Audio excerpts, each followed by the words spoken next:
Okay, so today I'm baking the substrate for my new tanks that I'm setting up. And when you're buying play sand, that's what I bought, play sand. Do not buy play sand that has moisture in the bag like that. I really had to buy this bag because I tried to get another 50-pound bag home and my cart broke, and so I had to leave it on public transit because I couldn't carry it all the way home. And so I went to another store, and every bag on the pallet had moisture. So I'm gonna have to bake this to sterilize it so it will be safe for the hermit crabs. So it's got to be in 1-inch layers, baked at 350. So I'll let the oven preheat, and you bake it at 350 for about half an hour. But it has to be. Hi, Finnegan. Let's see.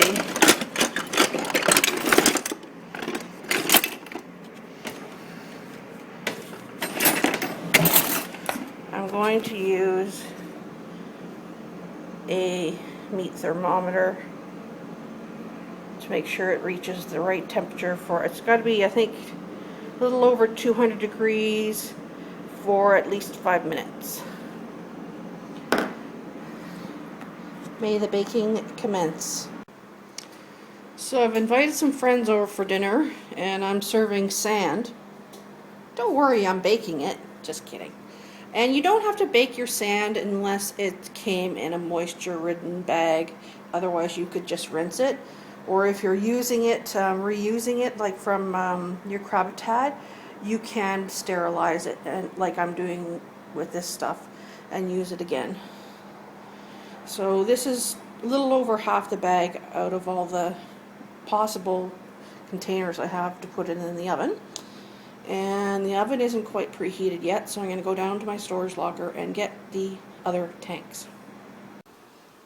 Okay, so the sand has been baking for a little over half an hour, and I just realized my meat thermometer only goes to 190 degrees, and it's supposed to go to the temperature of the sand is supposed to reach 212 degrees for a minimum of 5 minutes.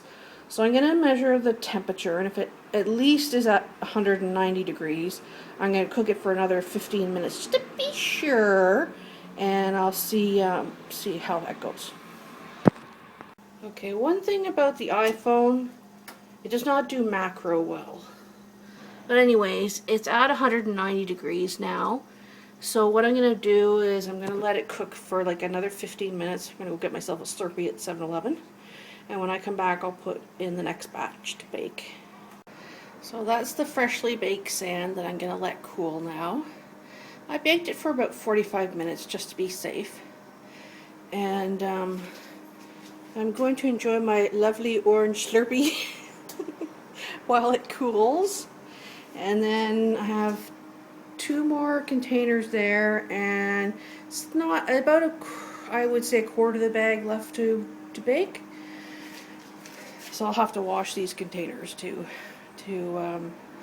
bake the rest of the sand. And just about the Slurpee, my 7-Eleven always has pineapple, and no other 7-Eleven that I go to has pineapple. So I go there expecting to get my lovely pineapple Slurpee today. They don't have pineapple anymore. I had to get Orange Crush. So this is the freshly baked sand, but it still has to be rinsed.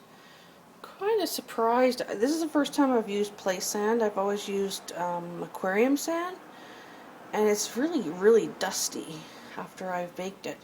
So I'm going to have to rinse it really well. And here's 2 more batches that are just cooling. And I just have that much left to do. And I gotta clean the tanks. And I spilled a whole bunch of white sand over there, and Finnegan's been tracking it everywhere. So I'm just got to clean those, and then I'm going to clean them with vinegar and water, and then rinse them really well and let them dry out on the patio. And I'll finish baking the sand. Does anyone want to come for dinner? I'm serving sand. So this is the 10-gallon that I'm about to clean. But I can't just stick it in the tub because it's got a heater on the bottom and a heater on the side, so I have to be a little more careful cleaning it out. And then that's the 5-gallon, and I have to clean that one out too. Also has a heater on the bottom. And then this box here is 3 inches deep, and these are the legs. I knocked it over, I broke the legs off, but that makes a second level in the 10-gallon. And so the 10-gallon I'm going to have play sand as a substrate, and then Eco Earth in this second level, and then in the 5-gallon I'm just going to have Eco Earth, and then in my 20-gallon I'm going to have Eco Earth and sand mixed together. And I'm just going to use vinegar and water to clean it, and then good rinse and let it dry outside. So this is the roof for the 10-gallon tank, and the hermit crabs, the word hermit crabs are actually the holes for air to get in. That's the 10-gallon one. And this is for the 5-gallon one. It says, shh, I'm molting. And if you can see, there's a little hole right here, and there's a little hole right here, and those are what I'm going to use to connect the two tanks together.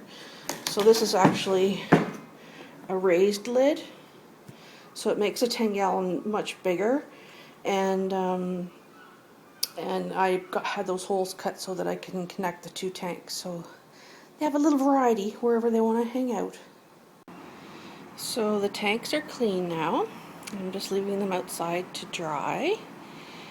I don't know how to get off I had attached a climbing wall to the back of one of the tanks, and I used Velcro, and I'm having a hard time getting that Velcro off. I think I might have to get like something like nail polish remover or something. But soon I can start decorating. So that's the last batch of sand. Took a little bit longer than I thought it was going to. And I'm going to have to wash every floor in my place because it's very sandy. I spilt, this is the stuff that needs to be rinsed now, these 2 buckets. But I spilt some white aquarium sand, and I've been spilling a little bit of this sand. And Finnegan's been tracking it all over, so I gotta wash all my floors now.